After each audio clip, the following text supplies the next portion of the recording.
तमाम हैकर्स हैं पूरे विश्व में। जब G20 की हमने आपको लिखाया है, जब G20 का सम्मेलन भारत में चल रहा था, पर मिनट 16 लाख साइबर हमले हो रहे थे, साइबर अटैक हो रहे थे हमारे देश की वेबसाइट्स पर, G20 के साइबर स्पेस पर। G20 के साइबर स्पेस पर मिनट 16 लाख साइबर हमले हो रहे थे। और ऐसे ही ये तो G20 को डैमेज करने की कोशिश थी, इसलिए हो रहे थे। इसके अलावा भी हमारे देश में चीन, पाकिस्तान, ये सब मिल करके लगातार साइबर हमले करते रहते हैं।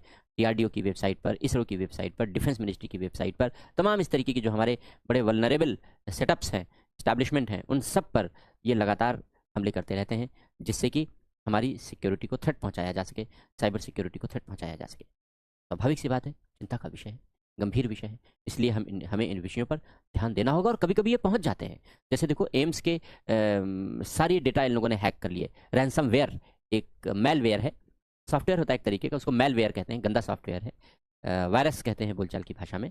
तो वायरस रैंसमवेयर, रैंसम मतलब फिरौती, तो फिरौती मांगने वाला वायरस है ये। यानी ये डेटा चुरा लेता है। इसके बाद जो दूर बैठे हैकर्स होते हैं वो कहते हैं इतना पैसा दो तो डेटा दे देंगे तुम्हें सारा। अब पैसा लेते समय भी उनको नहीं पकड़ सकते, क्योंकि पैसा लेते हैं वो क्रिप्टो करेंसी में, जिसका कोई माई बाप नहीं है, होगा तो पता नहीं है, बिना माई बाप का बच्चा है क्रिप्टो करेंसी। तो अनाथ नहीं है, शातिर है। माई बाप, बिना माँ बाप के बच्चों को अनाथ कहते हैं, ये अनाथ नहीं है, ये शातिर बच्चा है ये क्रिप्टो करेंसी। तो ये बिना माँ बाप का शातिर बच्चा है क्रिप्टो करेंसी, पैसा भी वो क्रिप्टो करेंसी में मांगते हैं। आप ट्रेस ही नहीं कर सकते, कोई घर नहीं, कोई माई बाप नहीं, आपको पता ही नहीं है क्रिप्टो करेंसी कौन चला रहा है, किसने जारी की है, किसके पास जा रहा है, कहाँ से जा रहा है, कैसे जा रहा है, कुछ पता नहीं। No one knows, no one knows. तो अगर हमने अपना डेटा छुड़ाने के लिए उनको पैसा दे भी दिया तो हम पकड़ नहीं सकते। जब हम कैश देते थे किसी को, भाई तमाम फिरौती वगैरह, अपहरण वगैरह होते थे, तो लोग कहते थे यहाँ पैसा लेकर के आ जाओ, छुड़ा देंगे।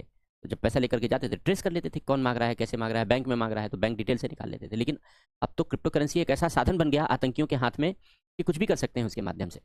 संगठित अपराध और आतंकी कुछ भी कर सकते हैं क्रिप्टो करेंसी के माध्यम से, और वही करते ही हैं, बेसिकली वही करते हैं। शरीफ आदमी क्रिप्टो करेंसी नहीं चलाता, पर शरीफ आदमी क्रिप्टो करेंसी में निवेश करता है, क्योंकि ये नहीं है उसके पास, अकल नहीं है सिक्योरिटी की समझ नहीं है उसके पास, तो वो क्रिप्टो करेंसी में सिर्फ निवेश करता है। लेकिन चलाते ये संगठित अपराध और आतंकी हैं, तो क्रिप्टो करेंसी के माध्यम से पैसा ले लेते हैं, डेटा छोड़ देते हैं। इस तरीके की हरकतें हुई हैं, और हमारा मंत्रालय खुद शिकार हुआ, एम्स शिकार हुआ, स्वास्थ्य मंत्रालय शिकार हुआ। इसका अर्थ ये है, ये तो मैंने एक घटना बताई, ऐसे हजारों लाखों घटनाएं हैं जो उदाहरण के रूप में दी जा सकती हैं, और ये जो बताती हैं कि हमारे लिए सिक्योरिटी थ्रेट कितने बड़े हैं, साइबर सुरक्षा के खतरे कितने बड़े हैं। इन सारे खतरों को